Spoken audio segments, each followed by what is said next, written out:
अभी तक जो काम मुकम्मल किया था उसमें प्रोजेक्ट नेटवर्क ड्रॉ करना आपने सीख लिया था, AOA, activity on arc network.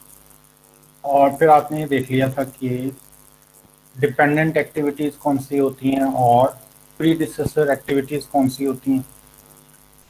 जब आप नेटवर्क को ड्रॉ करना चाहते हैं तो आपको चार्ट ऑफ एक्टिविटीज़ की ज़रूरत पड़ती है, जिसमें बता दिया जाता है कि एक्टिविटीज़ के नाम क्या हैं, उनकी ड्यूरेशंस क्या हैं और उनके प्रीडिसेसर्स अगर कोई हैं तो वो कौन से हैं। अगर आपको नज़र आए कि किसी एक या एक से ज़्यादा एक्टिविटीज़ के प्रीडिसेसर्स वहाँ मौजूद नहीं हैं, तो इसका मतलब होगा कि वो एक्टिविटीज़ स्टार्ट एक्टिविटीज़ हैं, क्योंकि उनसे पहले कोई और एक्टिविटी एग्जिस्ट नहीं करती।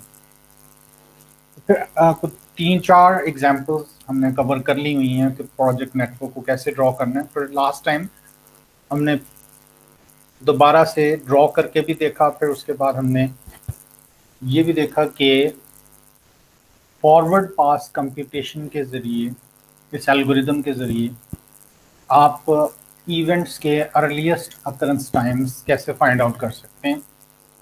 अर्लीस्ट अकरेंस टाइम का मतलब है वो टाइम जिस पे कोई इवेंट जल्दी से जल्दी भी अकर कर सकता हो।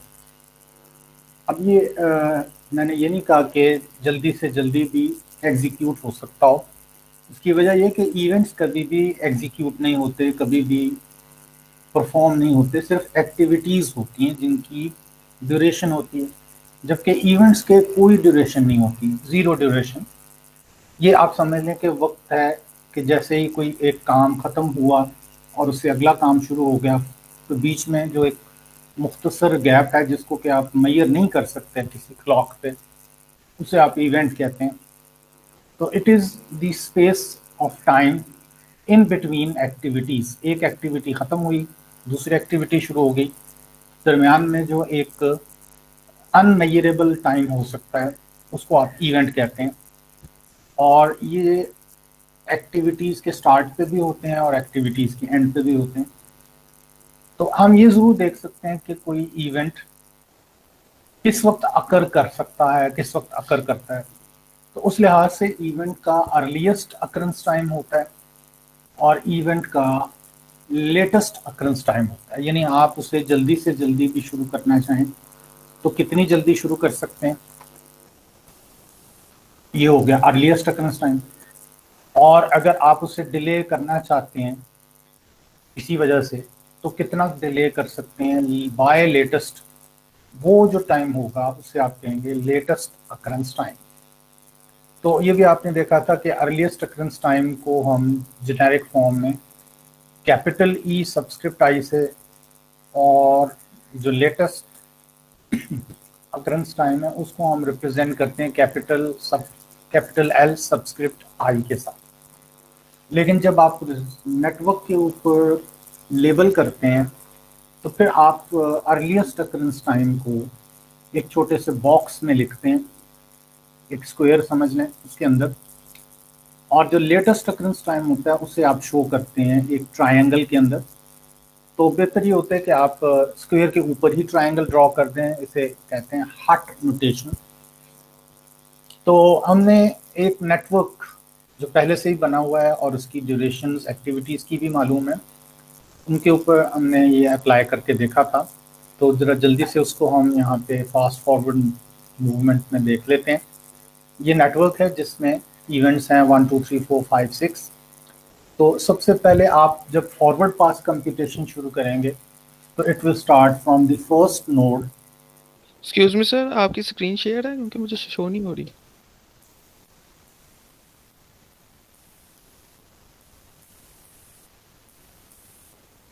ना वो मिस होगी, ना you will be able to see it. आ गई आपके सामने? यस सर, शो हो गई। हाँ, वो थोड़ा मिस हो गया था बीच में। तो जो नेटवर्क है आपके सामने उसमें फर्स्ट इवेंट 1 है, यहीं से आप फॉरवर्ड पास कंप्यूटेशन शुरू करेंगे। फॉरवर्ड पास कंप्यूटेशन का मतलब होता है वो एल्गोरिदम जो नेटवर्क की पहली इवेंट या पहली नोड से शुरू होगा और उसके बाद जितनी भी कनेक्टेड नोड्स आती जाएंगी वो उनमें से मूव करता जाएगा अनटिल के आप आखिरी इवेंट यानी आखिरी नोड पे पहुंच जाए। यह है फॉरवर्ड पास कंप्यूटेशन। और इस दौरान आप थोड़ा सा मैथमेटिकल सा एक काम फाइंड आउट करते हैं डिस्टेंसेस का, और वो आपको ऑलरेडी बताया भी था, वो साथ साथ आपके लिए नीचे लेबल्स में नज़र भी आएगा। तो आपने ये फाइंड आउट करना होता है कि किसी एक इवेंट तक पहुंचने के लिए स्टार्ट इवेंट के रेफरेंस से कितना टाइम लगेगा। तो चूंकि स्टार्ट इवेंट से प्रोजेक्ट शुरू होना है, इसलिए हम एज्यूम करते हैं, फर्ज कर लेते हैं कि जो इवेंट 1 है उसका अर्लीस्ट अकरेंस टाइम 0 होगा, क्योंकि यहीं से वो क्लॉक शुरू हो रही है प्रोजेक्ट की। तो इस वजह से आप देखेंगे कि इवेंट 1 पे मैंने अर्लीस्ट अकरेंस टाइम, वो जो बॉक्स है उसमें 0 से रिप्रेजेंट किया हुआ है। अब नेक्स्ट जो नोड जिसके ऊपर हम फाइंड आउट कर सकते हैं कि कौन सा उसका अर्लीस्ट अकरेंस टाइम क्या होगा, वो है नोड 2। हम नोड 3 का इसलिए नहीं फाइंड आउट कर सकते क्योंकि वो तमाम एक्टिविटीज़ जो इवेंट 3 पे आ रही हैं उनके स्टार्ट इवेंट्स के अर्लीस्ट अकरेंस टाइम मालूम होने चाहिए। तो फिलहाल तो हमें सिर्फ 1 का अर्लीस्ट अकरेंस मालूम है, 2 का मालूम नहीं है। इस वजह से पहले हम 2 का अर्लीस्ट अकरेंस टाइम देखेंगे। तो 3 का मालूम नहीं है, उसको फिलहाल भूल जाएं। Come to earliest occurrence time of event 2। चूँकि इवेंट 2 के ऊपर जो एक्टिविटी आ रही है उसे 5 डेज लगते हैं। तो इसका मतलब है कि आप 2 वाले इवेंट को 5 डेज से पहले नहीं शुरू कर सकते, क्योंकि इस दौरान तो एक्टिविटी, वो वाली एक्टिविटी जो 1 से 2 पे आ रही है वो चल रही होगी। तो इसका मतलब है कि अर्लीस्ट अकरेंस टाइम इवेंट 2 का 5 बनता है। अब आप 3 का भी फाइंड आउट कर सकते हैं। तो 3 के ऊपर 2 एक्टिविटीज़ हैं, एक एक्टिविटी 1 से आ रही है और दूसरी एक्टिविटी 2 से आ रही है। जो एक्टिविटी 1 से आ रही है वो 3 तक पहुंचते पहुंचते 6 डेज लेगी, और जो एक्टिविटी 2 से आ रही है वो ऑलरेडी 5 डेज ले चुकी है, और 2 से 3 आने में उसको 3 डेज लगेंगे। तो दैट मेक्स 5 + 3 8 डेज। एक साइड से 6 डेज और दूसरी साइड से 8 डेज। तो आपने इन दोनों में से जो मैक्सिमम वैल्यू है वो देखनी है, वो वैल्यू होगी 8। इसका मतलब है कि 3 का अर्लीस्ट अकरेंस टाइम 8 होना चाहिए।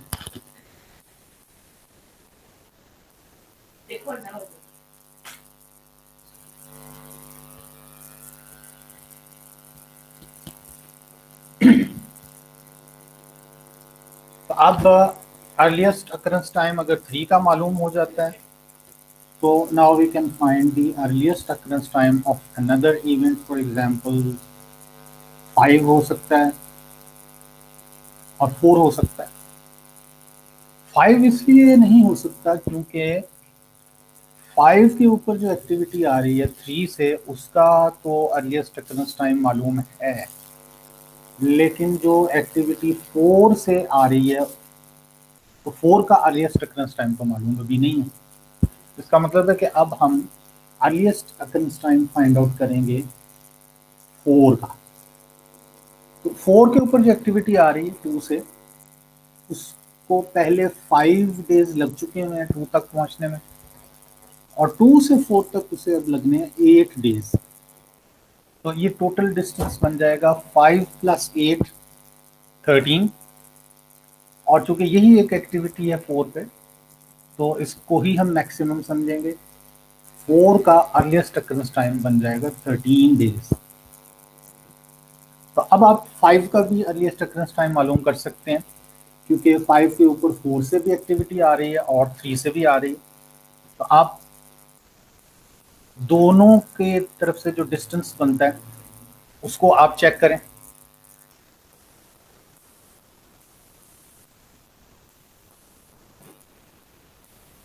थ्री की तरफ से जो एक्टिविटी आ रही है उसको अभी 2 डेज लगेंगे, और 8 डेज ऑलरेडी उसको 0 से चलते हुए हो चुके हैं। तो it will be a distance of 8 + 2 3 वाली साइड से, और 4 वाली साइड से वो बन जाएगा 13 प्लस 0, क्योंकि जो बीच में एक्टिविटी है, डमी एक्टिविटी है ये वाली, तो डमी एक्टिविटी की जो ड्यूरेशन है वो तो 0 होती है, तो इसका मतलब है कि 13 प्लस 0 इधर से और 8 प्लस 10, 8 प्लस 2 10 इस तरफ से। तो दोनों में से बड़ी वैल्यू 13 है, उसको ही हम अडॉप्ट कर लेते हैं। अर्लीस्ट अकरेंस टाइम 5 का बन गया 13। इसका मतलब है कि जब प्रोजेक्ट इवेंट 5 पे पहुंचेगा तो प्रोजेक्ट को चले हुए शुरू हुए हुए 13 डेज हो चुके होंगे। तो अब एक ही इवेंट रह गया है, वो है 6। तो 6 के लिए अर्लीस्ट अकरेंस टाइम, उसके लिए 3 डायरेक्शन हैं, एक डायरेक्शन 3 से आ रही है, एक 5 से और एक 4 से। तो जो एक्टिविटी 4 से आ रही है उसको लगने हैं 13 प्लस 1 14 डेज, और जो एक्टिविटी 3 से आ रही है उसको लगने हैं 8 प्लस 11 19 डेज, और जो एक्टिविटी 5 से आ रही है उसको लगने हैं 13 प्लस 12 25 डेज। तो इन तीनों में से जो सबसे बड़ी वैल्यू है वो 25 है, इसी वजह से 6 का अर्लीस्ट अकरेंस टाइम 25 होगा। तो जैसे ही आप आखिरी इवेंट के ऊपर अर्लीस्ट अकरेंस टाइम मालूम कर लें, तो अगला काम ये होगा कि आप वहाँ से बैकवर्ड डायरेक्शन में चलना शुरू हो जाएं, यानी आखिरी नोड से लेफ्ट की तरफ पहली नोड की तरफ जाना शुरू हो जाएं। ये कहलाएगा बैकवर्ड पास कंप्यूटेशन। और इसमें ये होगा कि आप चूंकि वापसी की डायरेक्शन में चल रहे हैं, तो वापसी की डायरेक्शन में डिस्टेंस इंक्रीज नहीं होता, डिक्रीज होता है। तो अब 6 वाले इवेंट का हम मफरूजा यही लेके चलेंगे कि इसका अर्लीस्ट अकरेंस टाइम 25 है, तो इसका लेटेस्ट अकरेंस टाइम भी 25 ही है, क्योंकि ना तो आप 6 को अपने असली वक्त से पहले शुरू कर सकते हैं इस इवेंट को, और ना ही ये इवेंट अपने असली वक्त से लेट शुरू हो सकता है। तो इसका अर्लीस्ट भी और लेटेस्ट भी बराबर होंगे, और वो होगा 25 डेज। अब 6 से जब आप वापस चलते हैं तो आपको जो नेक्स्ट इवेंट नज़र आता है जिसका लेटेस्ट अकरेंस मालूम किया जा सकता है वो है 5। तो आप 25 जो कि 6 का लेटेस्ट अकरेंस टाइम है, आप उसमें से माइनस कर दें ये जो बीच का डिस्टेंस है 12, 25 माइनस 12। इसका मतलब होगा कि जब आप 6 से वापस 5 पे आते हैं तो 12 डेज कम करेंगे 25 में से, वो बन जाएगा 13। तो 5 का लेटेस्ट अकरेंस टाइम 13 बन गया। तो अब आप 3 का भी मालूम कर सकते हैं लेटेस्ट अकरेंस टाइम, और 4 का भी।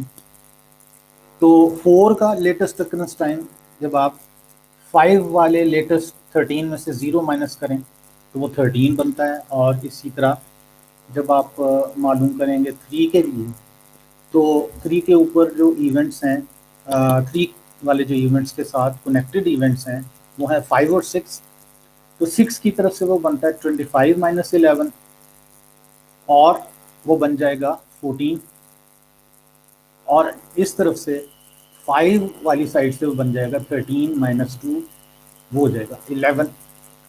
तो 14 और 11 में से जो सबसे कम वैल्यू है वो 11 है। दैट मीन्स कि 3 का अर्लीस्ट लेटेस्ट अकरेंस टाइम 11 बन जाएगा। तो अब आप 2 और 1 दोनों की तरफ आ जाएं। पहले आप 2 का latest occurrence time find out करें।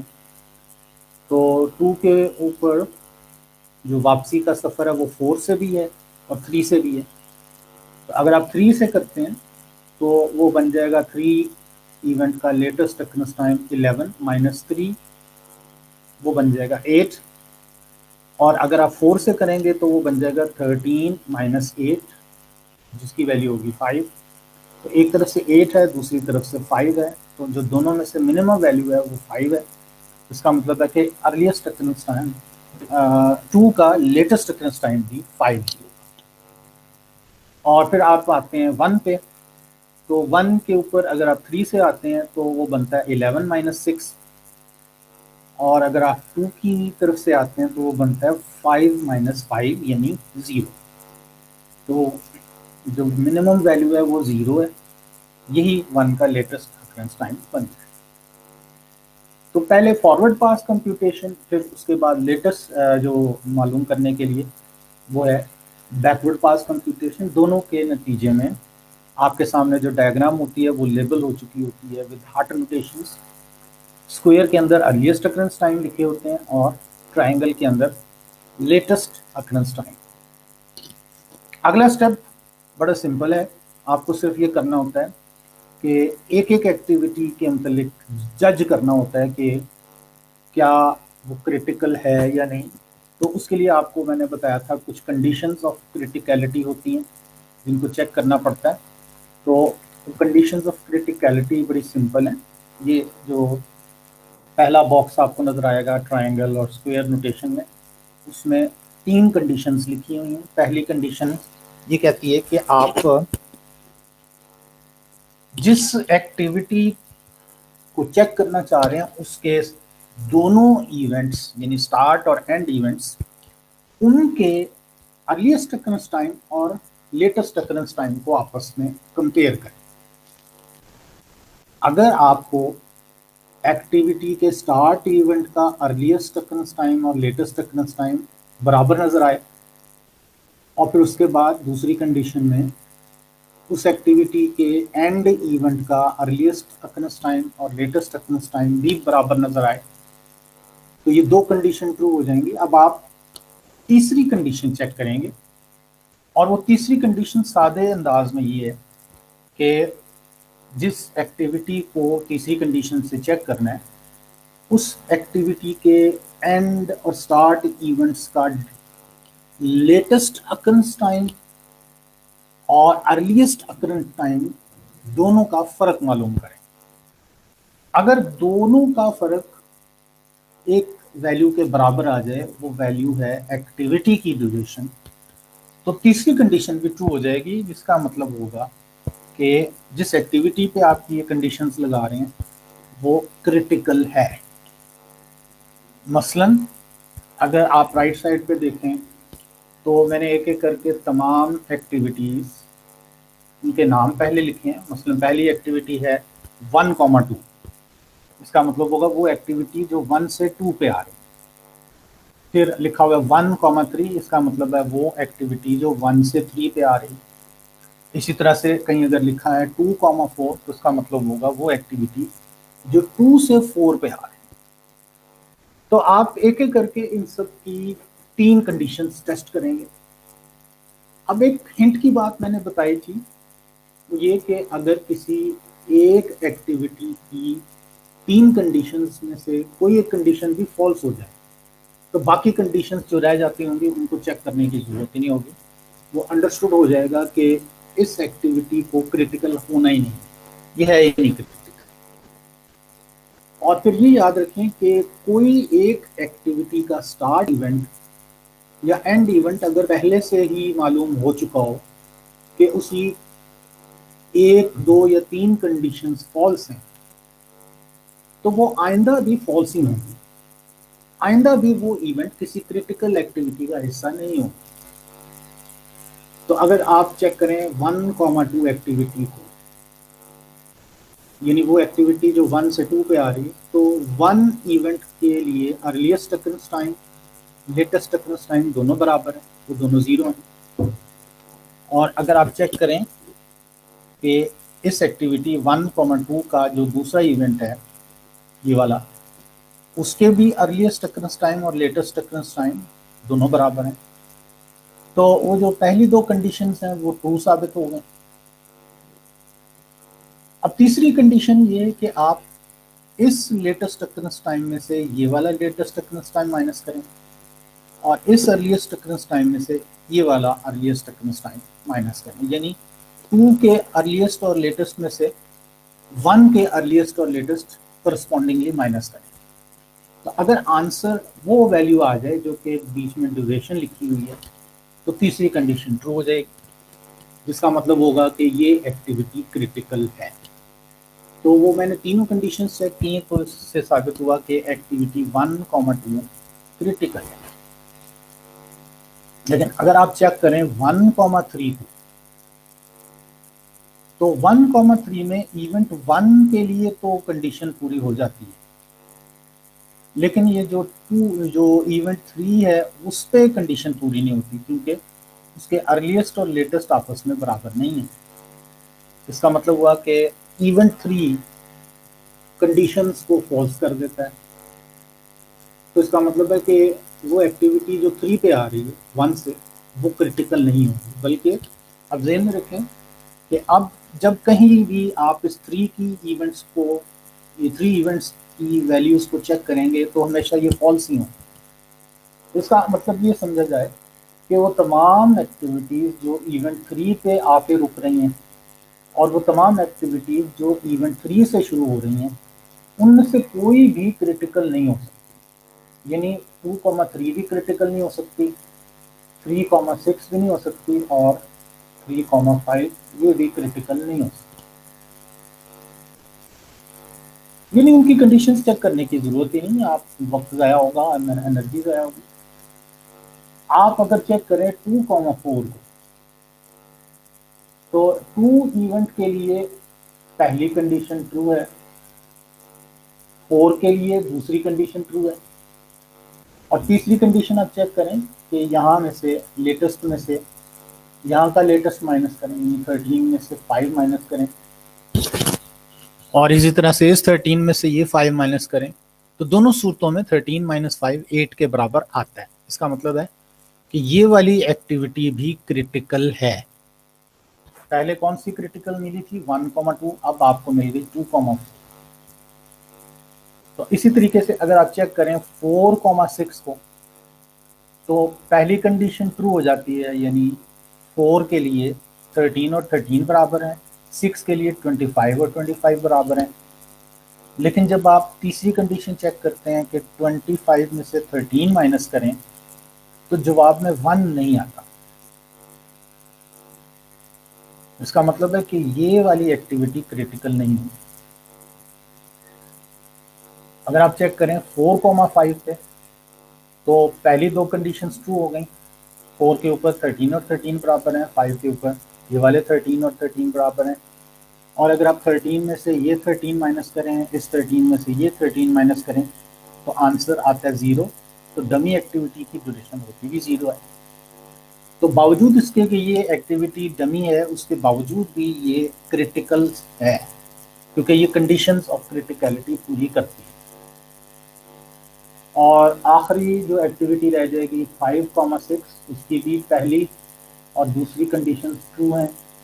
तीसरी कंडीशन में 25 में से अगर आप 13 माइनस करें तो 12 आता है। इसका मतलब हुआ कि ये वाली एक्टिविटी भी क्रिटिकल है, 5,6।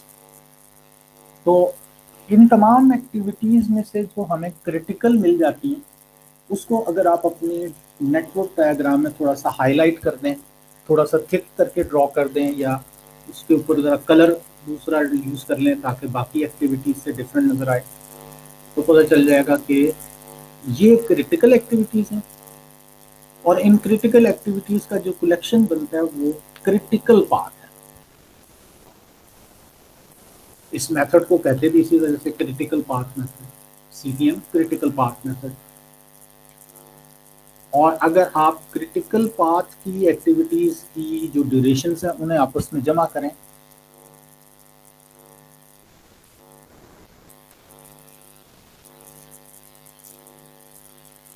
फाइव प्लस 8 प्लस 0 प्लस 12, तो आपको आंसर जो मिलेगा वो एग्जैक्टली यही वैल्यू होगी। और यही वैल्यू असल में प्रोजेक्ट की ड्यूरेशन भी है। यानी प्रोजेक्ट को कंप्लीट होने के लिए कितने वक्त चाहिए, 25 डेज। ये क्लियर हो गया आपको? जी। सर आपकी आवाज़ में डिस्टॉर्शन बहुत आ रहा है। अच्छा अच्छा, वो हिल जाता है माइक। हाँ जी, अब ठीक होगा। नो सर, कड़ कड़ कर की आवाज़ आ रही है पीछे। अच्छा, बीच में कोई ना कोई गड़बड़ हो जाती है। हाँ जी, आप कैसा है? सर आ रही है अभी भी। हम्म।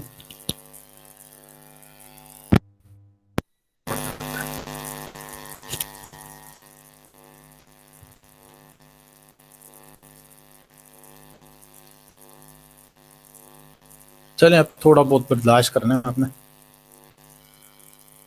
ऐसा थोड़ी थोड़ी सी कम हो गई है।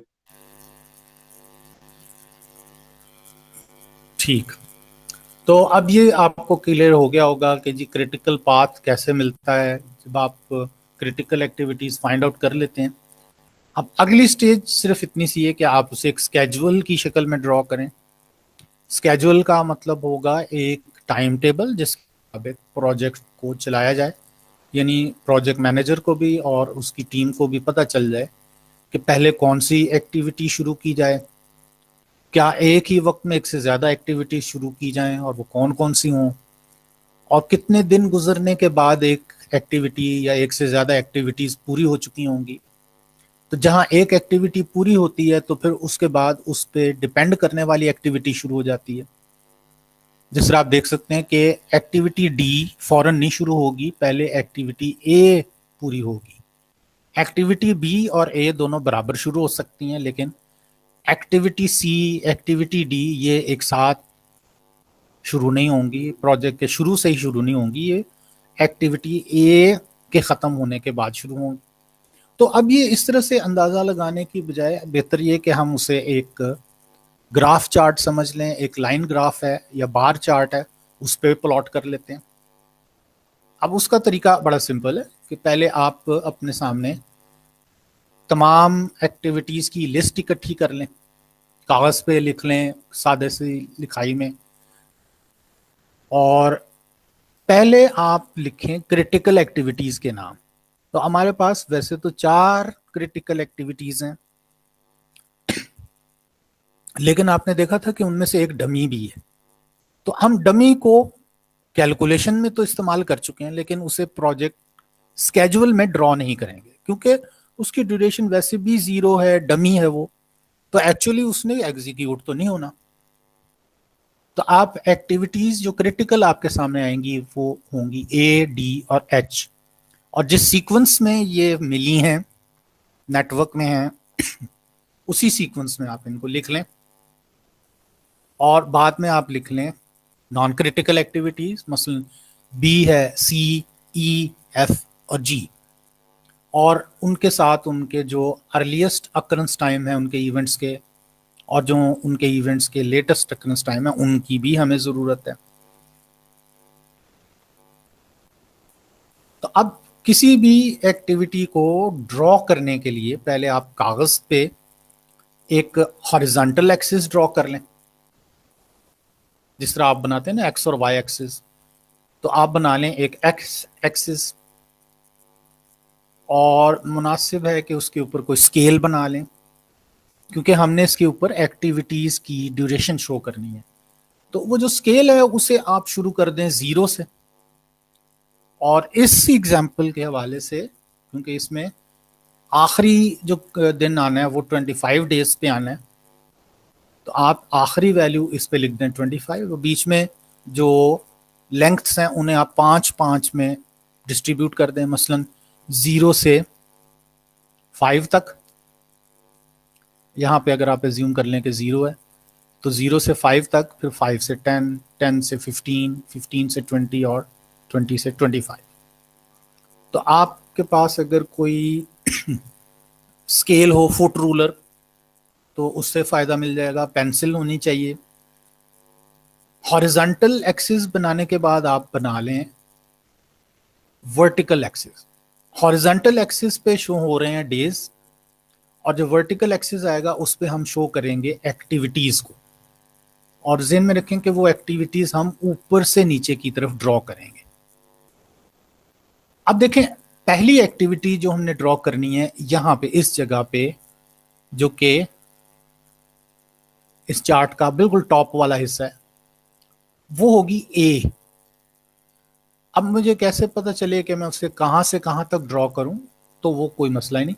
आप एक्टिविटी ए के स्टार्ट इवेंट पे जो अर्लीस्ट अकरेंस टाइम लिखा हुआ है वहां से ड्रॉ करना शुरू करें, और इस एक्टिविटी के एंड इवेंट यानी 2 का जो लेटेस्ट अकरेंस टाइम है वहां तक इसे ड्रॉ करते जाएं, यानी 0 से लेके 5 तक। तो ये जो एक वैसे आप अंदाजे से एक हल्की सी लाइन लगा सकते हैं पेंसिल की मदद से, पता चल जाए कि जी 5 कहाँ पे आ रहा है। तो आप यहाँ पे कोई मोटी पेंसिल या मार्कर या कोई चीज़ ऐसी यूज़ करके आप ए को शो कर दें। अब यहाँ पे एरो बनाने की ज़रूरत कोई भी नहीं, सिंपली एक लाइन लगा दें बाहर सा, उसके ऊपर लेबल कर दें कि ये एक्टिविटी ए है, इसकी ड्यूरेशन 5 है। अब इसी तरीके से अगली क्रिटिकल एक्टिविटी है डी। तो डी को शुरू होना है 5 से और उसे खत्म होना है 13 पे। तो क्या करेंगे,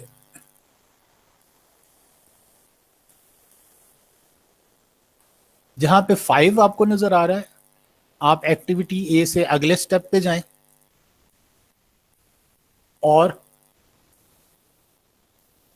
यानी ये वाली जगह जो बनती है, यहां पे आप डी को 5 जहां पे खत्म हुआ है वहां से ड्रॉ करना शुरू करें और इसको आप ले जाएं 13 तक। तो वो एक स्केल की मदद से, फुटे की मदद से आप देख लें कि 13 कहाँ बनता है, वो यहाँ पे कहीं बनता है।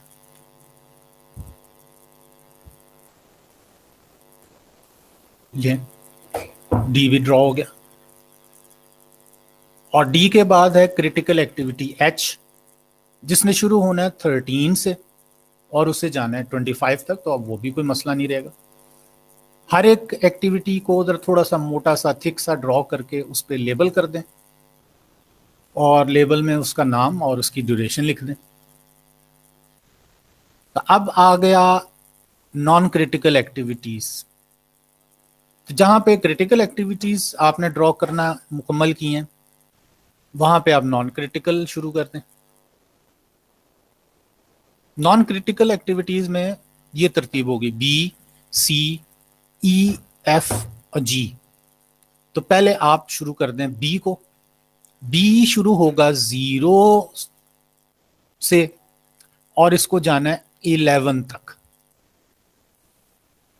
तो 0 ये है और आप तकरीबन इस जगह पे, तकरीबन ये वाली जगह पे आप बी ड्रॉ करें, या इससे थोड़ा सा ऊपर या थोड़ा सा नीचे, और उसको आप ले जाएं 0 से लेके 11 तक। 11 तकरीबन ये बनता है,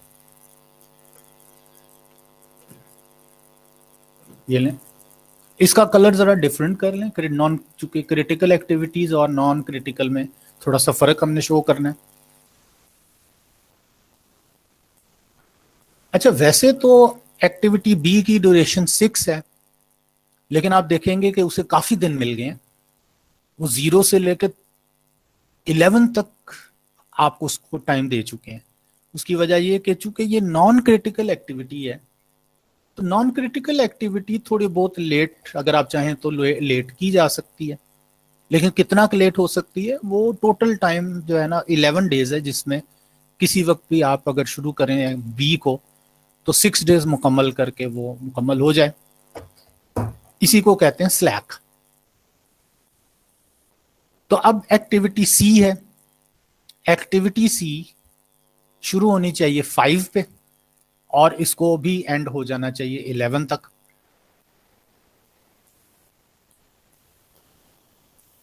उसके बाद एक्टिविटी ई है।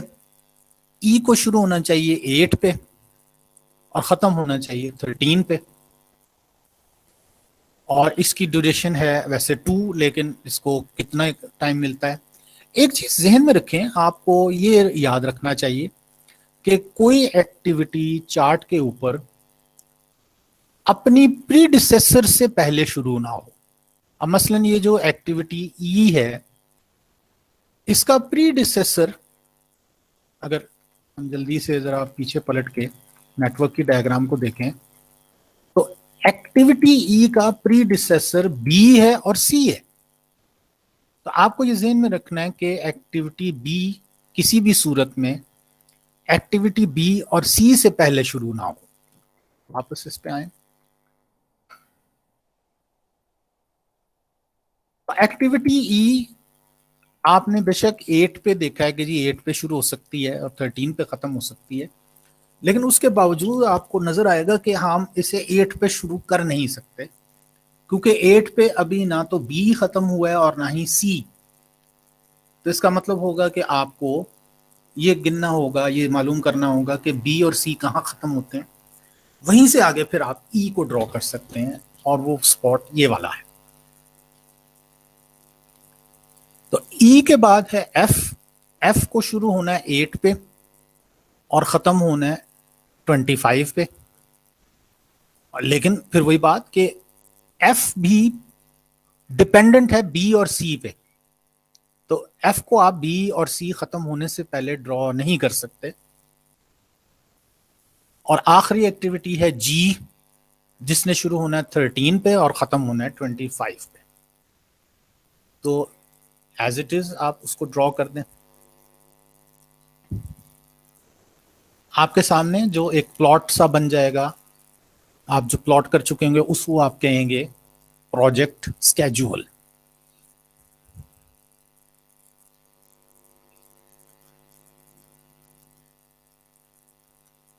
इस तरीके से फॉरवर्ड पास कंप्यूटेशन, बैकवर्ड पास कंप्यूटेशन वो मुकम्मल हो जाएंगी।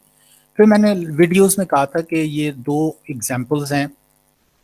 एक एग्जांपल तो ये जिसके लिए मैंने ऑलरेडी अर्लीस्ट अकरेंस टाइम और लेटेस्ट अकरेंस टाइम्स कैलकुलेट कर दिए हुए हैं।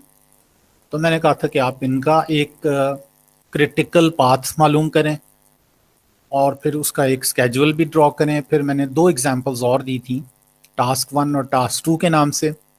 तो मैंने कहा था कि आप इनको भी ज़रा प्रैक्टिस करें। तो होपफुली आपने इनको प्रैक्टिस किया है, अगर नहीं किया तो आप इनको ज़रूर प्रैक्टिस करें। और पिछली जो वीडियोस थी उनके एंड पे मैंने सिर्फ एक छोटी सी इंट्रोडक्शन शुरू की थी और वो थी पर्ट की। पर्ट का मतलब होता है project evaluation and review technique, और ये भी सीपीएम की तरह से ही है।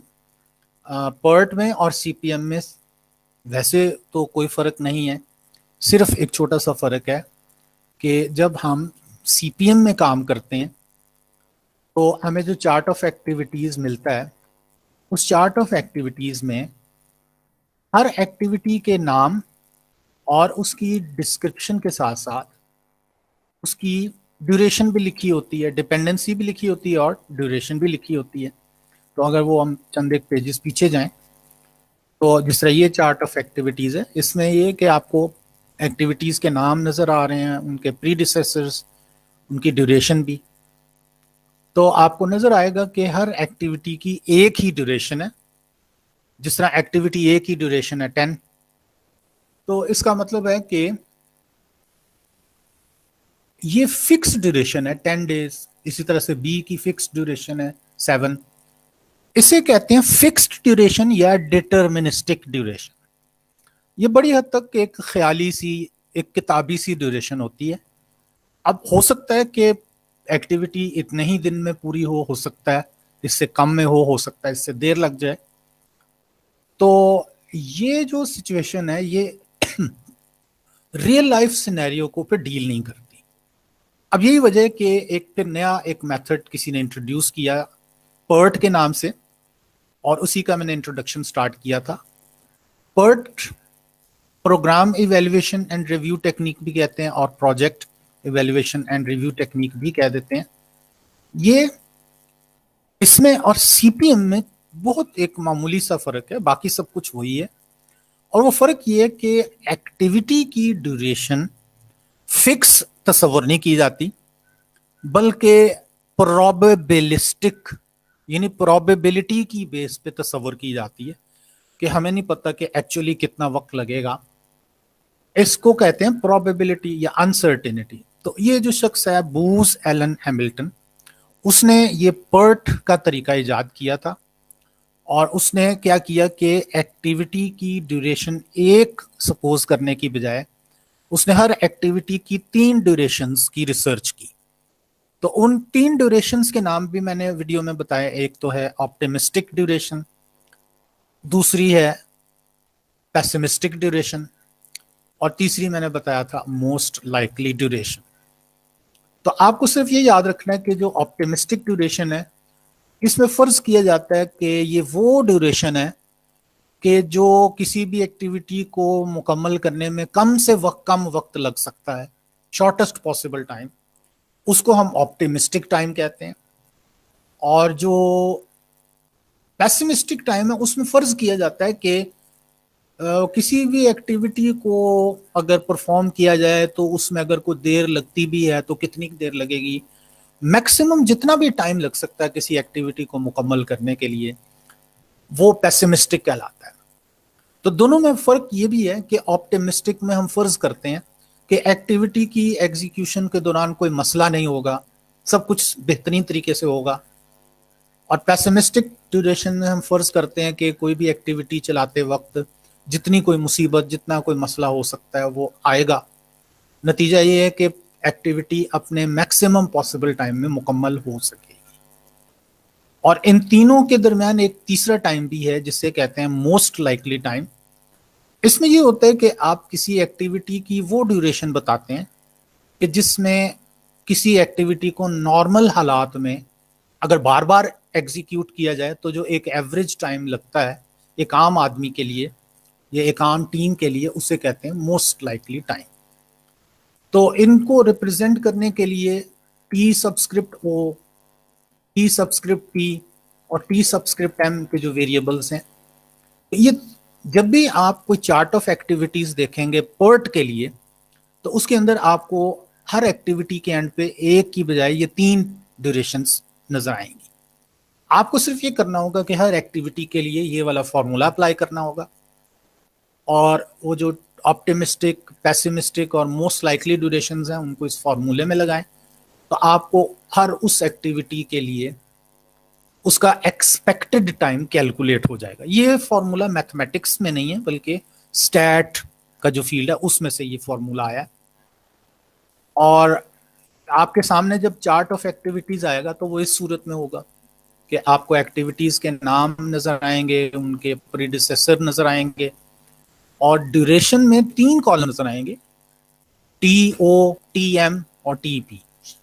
तो आपको थोड़ी सी मेहनत ये करनी पड़ेगी कि हर एक एक्टिविटी के जो लाइन लिखी होगी उसमें इन तीनों वैल्यूज को फॉर्मूला में पुट करके उस एक्टिविटी का मोस्ट लाइकली या एक्सपेक्टेड ड्यूरेशन वो फाइंड आउट करना होगा। जिस तरह के ये एग्जाम्पल है, तो ये जो वीडियोस थी उन्होंने यहीं तक डिस्कस किया था। मैं चाहूंगा कि आपके ज़हन में अगर कोई कंफ्यूजन्स हैं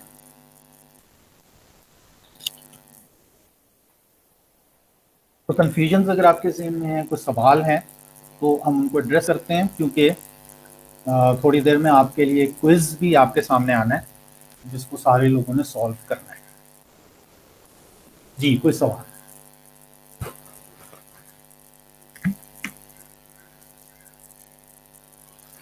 सर जो क्विज होगा वो एमसीक्यूज टाइप है या क्वेश्चंस वगैरह हैं? किस तरह का होना चाहिए? सर आसान क्या MCQs लगेगा टाइप। आपको? MCQs type. Yes sir. चलें, आपकी जुबान मुबारक हुई, एमसीक्यूज ही रख लेते हैं। Okay sir. आप कोई सवाल पूछें, जो चीज़ अगर ना समझ आई हो कोई चीज़ भी पूछें ताकि ये वक्त हमें मिलता है इसको हम पूरा यूटिलाइज करें।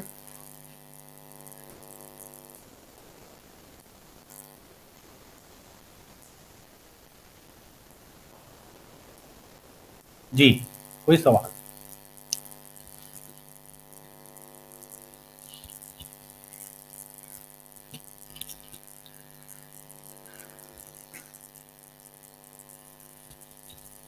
तो सर्दियों में आप लोग घर पे ही होते हैं या कोई इधर उधर घूम फिर रहे होते हैं, क्या कर रहे होते हैं? सर सर्दी इतनी होती है घर बाहर में। जाने को दिल ही नहीं करता। अच्छा, आपका भी दिल नहीं करता, मेरा भी। मैं तो पिछले 3-4 दिन से फीवर में ही हूँ, सर्दी इतनी लग गई मुझे। सर अल्लाह पाक आपको सेहत दे। मेडिसिन वगैरह ले रहे हैं कि नहीं? हाँ जी, वो चूँकि रात को 6 बजे वहाँ से निकलना होता है यूनिवर्सिटी से, तो उस वक्त इतनी सर्दी होती है कि वो आप जो मर्जी ऊपर ओढ़ लें, कुछ ना कुछ तो आपको शेर सर्दी तंग कर लगती रहे है। हैं। तो इस हाँ वजह ऐसे ही से है है सर। वो। तो वो तो सर ये नाक यूनिवर्सिटी नज़ला, वाला आपका टाइम नहीं कहीं कम कर रहे, मतलब उसी टाइम पे आप लोगों ने आना जाना होता? ज़ाहिर है हमने सारी क्लासेस को देखना होता है। फिर कोई कभी कभार को स्टूडेंट्स भी आ रहे होते हैं FYPs या दूसरे मसाइल का, तो चाय पियेंगे? नहीं thank you so much sir. आपकी साथ अंडा भी ले लेते सर आप। हाँ, वो इसमें क्या कहते हैं, कोई मेडिसिन उन्होंने डाली है, कोई जुशांदा क्या पता नहीं, देसी जुशांदा। होम्योपैथिक से लेके हैं सर? नहीं, यहीं पे ये जो अपना ही, हमारे यहाँ अक्सर जो है ना देसी टोटके होते हैं। सही से सही। तो बाकी सब लोग ठीक है ना? जी सर। Yes.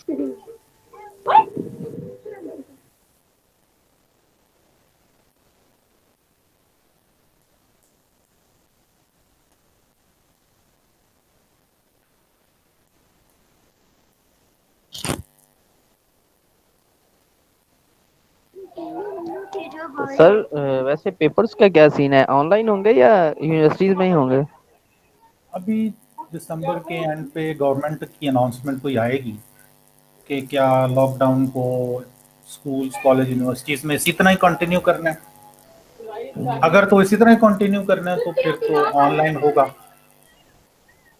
अदरवाइज फिर आपको जहमत दी जाएगी कि जी आ जाएं, शाबाश। तो आपका ये हुआ था कि मिड में तो आपकी बदकिस्मती हो गई थी कि रिटर्न एग्जाम हो गया, बाद में उन्होंने अनाउंस किया कि ऑनलाइन होंगे। ऐसा ही है आपका सर। रिटर्न देना हो गया, बाकी लोगों ने फिर ऑनलाइन भी दिए। हाँ, जिनके एक दिन में 4 4 5 5 पेपर थे उनको तो फायदा हो गया। हम्म। बहरहाल जी ऑनलाइन हो तो लोगों को फायदा नजर आ ही जाता है। यस सर, ऐसा ही है।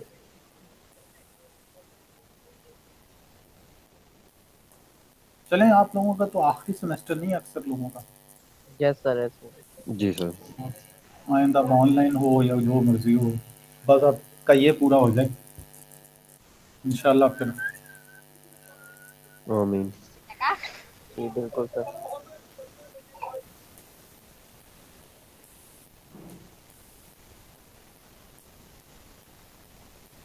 तो फिर कुछ सवाल पूछें, कुछ स्लाइड को पढ़ें, स्लाइड आपके सामने है, अपलोड भी की हुई है, ताकि क्विज आपका इजी हो जाए। क्विज शुरू होने में थोड़ा सा ही वक्त रह गया। मुझे स्टार्ट होना है सर। 1:30 का टाइम सेट किया हुआ है हमने, तो भी कुछ 7 मिनट हैं। थोड़ा सा आप टाइम लेके पढ़ लें, और फिर अगर कोई अभी इस दौरान कोई सवाल ज़हन में आता है तो वो आपने पूछना है। चलिए सही है सर। इवेंट वाली स्लाइड का है ना सर? हाँ जी, ये जो अब पूरी की पूरी प्रोजेक्ट नेटवर्क वाली। चलिए सर, ठीक है। सर एक क्वेश्चन था आपसे। पूछें। सर ये अभी हमने रजिस्ट्रेशन करवा ली थी, उसके बाद एक आपका जो एफआईपी के लिए सबमिट करवाया हमने, एक और प्रोसेस था उसमें ग्रुप्स के नाम लिख के, टीचर्स के नाम लिख के आपको सेंड किए। एक लास्ट में फॉर्म आता है जिसमें मेंशन था कि वीसी से मीटिंग करके कुछ इसी तरह का कोई था, वो समझ नहीं आया उसका। वीसी से मीटिंग करके वो कुछ लिखा हुआ था कि वहाँ पे वो टाइम लेना है या कुछ इस तरह की कोई चीज़ थी, लेकिन हमने सबमिट करके आपको सेंड कर दिया। नहीं, मेरे इल्म में तो ऐसा वीसी से मिलने का तो मैं कोई भी नहीं। नहीं, वो उसका ना हमने स्क्रीनशॉट लिया हुआ है, वो मैं आपको ना सेंड करूंगा, ठीक है सर? ये मेरा सेंड कर दें। क्लासमेट, वो मैं करता हूँ आपको, ये मेरा क्लासमेट करेगा वो आपको ना, ग्रुप मेंबर सॉरी, कर दें वो वो भी सो रहा है। तो आप कर दीजिएगा, फिर देखेंगे कि क्या मसला है। चलें ठीक है। और सर हमारा ग्लोबल का कब रिजल्ट आएगा? ग्लोबल का मैं लगा हुआ हूँ, बीच में बीमार भी हो गया, तो अब इंशाल्लाह उम्मीद है कि आज शाम को या कल सुबह। चलें sir, thank you so much.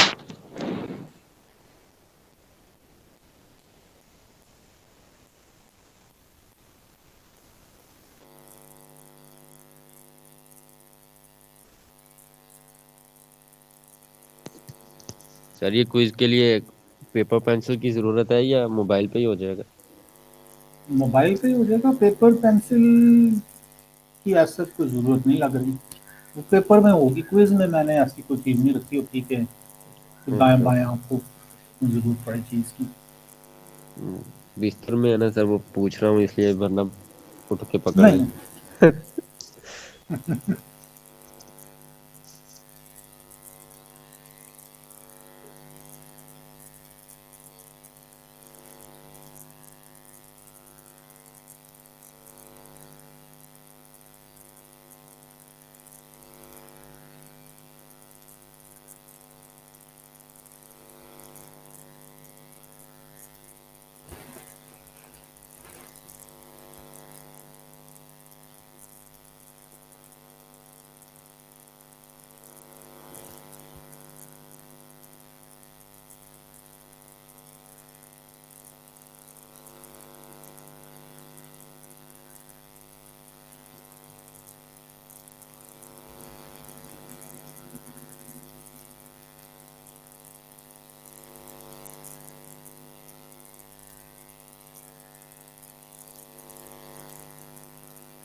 जी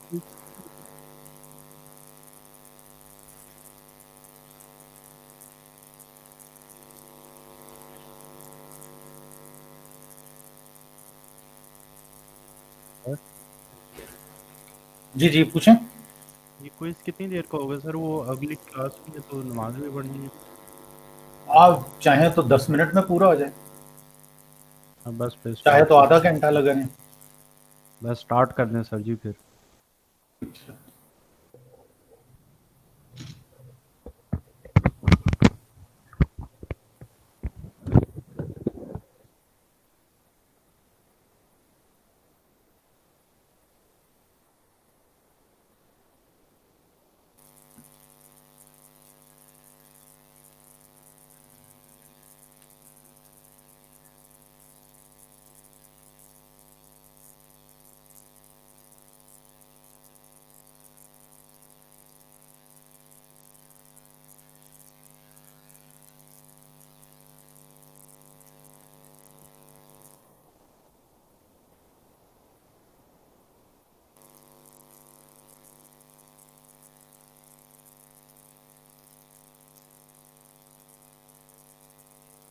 बस अभी थोड़ी देर में आपके सामने आने वाला है।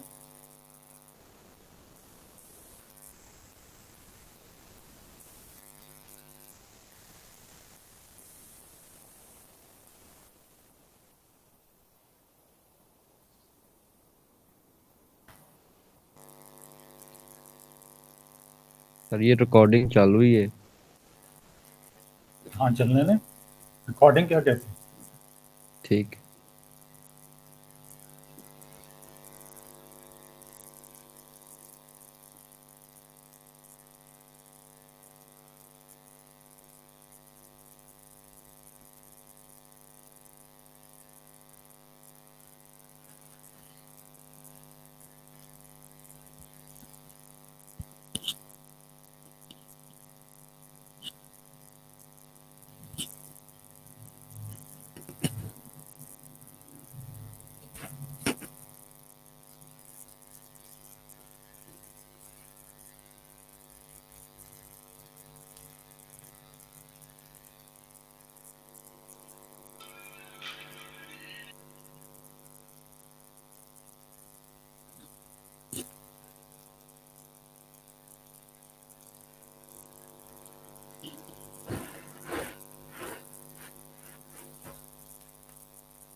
सर टाइम हो गया पर आया नहीं क्विज अभी।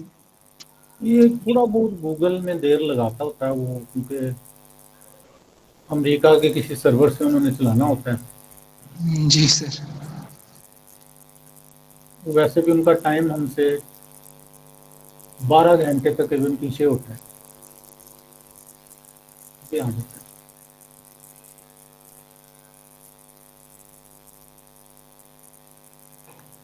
सर आप 2 मिनट पहले साइन कर दिया करें वैसे इसलिए। मैंने किया ऐसे ही था, 2 मिनट पहले का रखा था। ये इनको गड़बड़ इनकी है।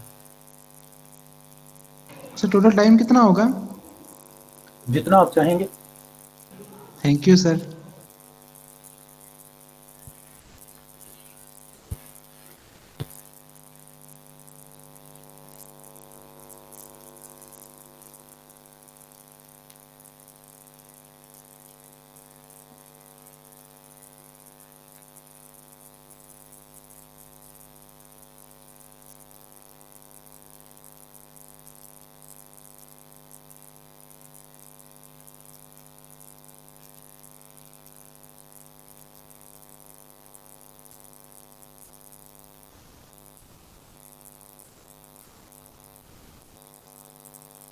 अब तक आ जाना चाहिए।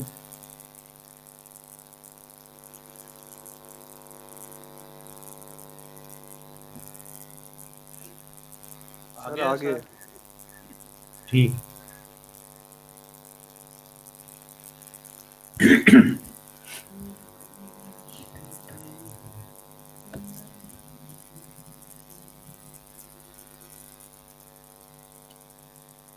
ओपन हो रहा है लिंक।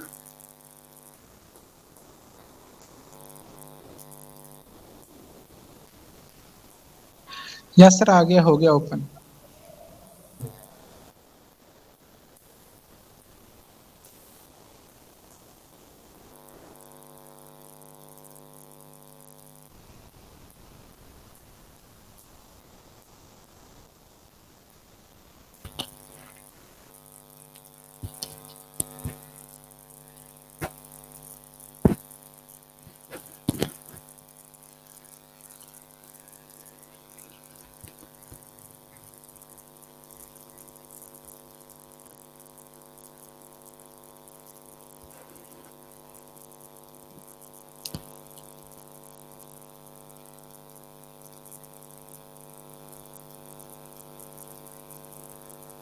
तो घंटे भर के बाद में एक असाइनमेंट भी मैं अपलोड कर दूंगा, वो असाइनमेंट आपने अगले वीक में जमा करना है।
सर एक क्वेश्चन है प्लीज।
जी क्विज हो रहा है सबका।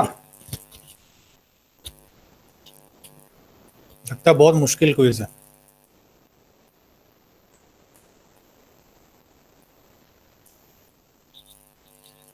भी कंप्लीट नहीं किया सबने। हो गया है सर। मुश्किल था। नहीं मुश्किल तो नहीं था। अच्छा नहीं कर रहे हैं सर अभी। ठीक है, जो लोग कर चुके हैं वो बेशक लीव कर जाएं।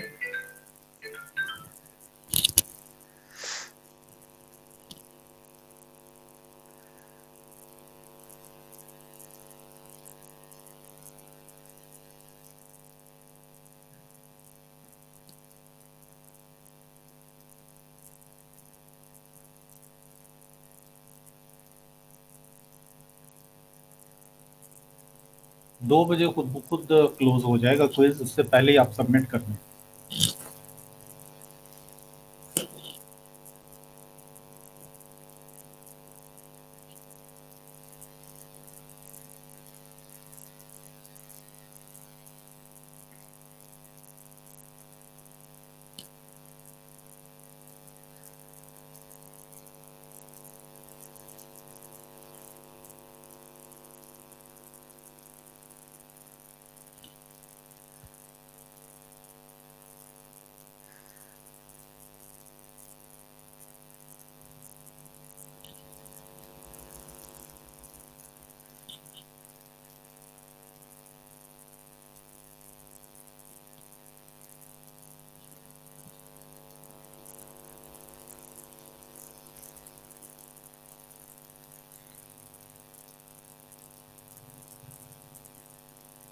सर ये ऑटो चेकिंग पे है या आप खुद चेक करेंगे इसे?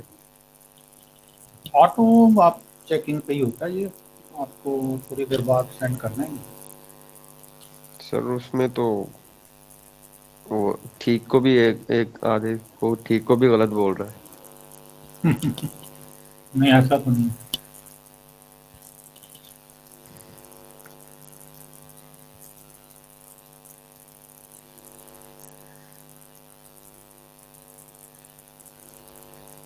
सर पर्ट वाले को उसने गलत किया है।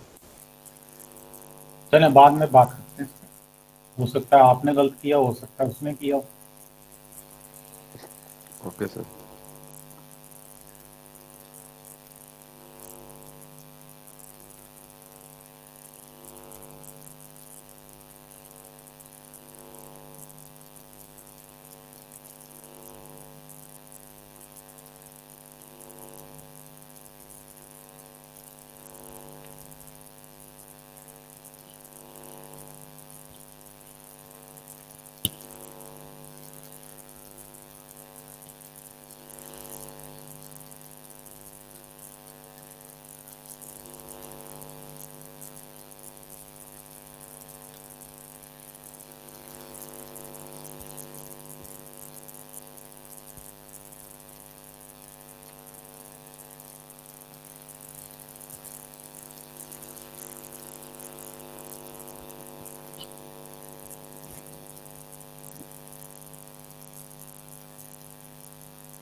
अब तक तो सबका हो जाना चाहिए।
जी, अब तक कंप्लीट हो जाना चाहिए, तो टाइम खत्म होने वाला है।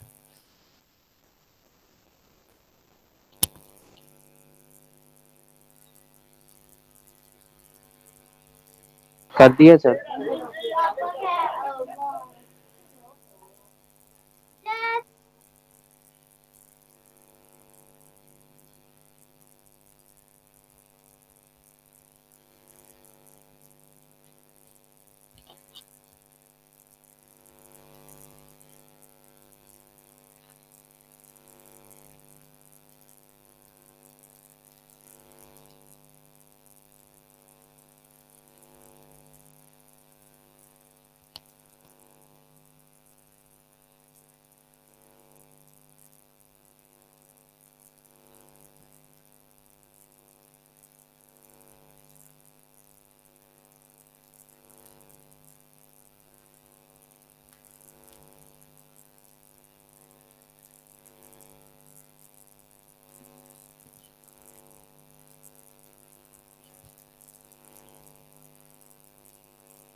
सब 1-2 मिनट रह गए हैं।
सर टाइम हो गया, आप बताएंगे?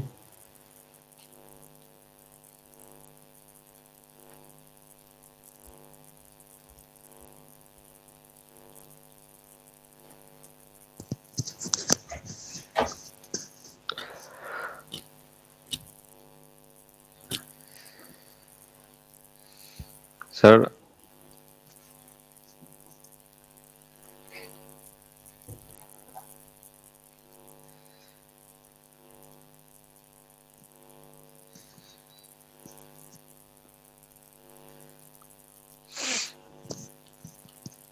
सर अभी आप बताएंगे?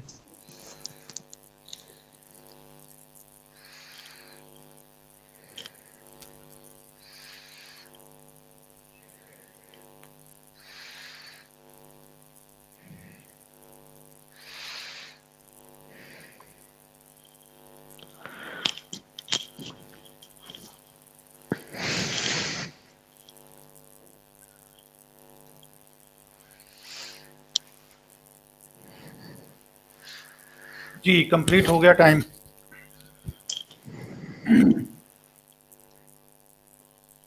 कोई रह तो नहीं सर गया? सॉल्यूशन नहीं हो गया। जी अब पूछें। सर ये जो लेटेस्ट अकरेंस टाइम है जी जी सर, ये फॉरवर्ड पास कंप्यूटेशन पे नहीं होता?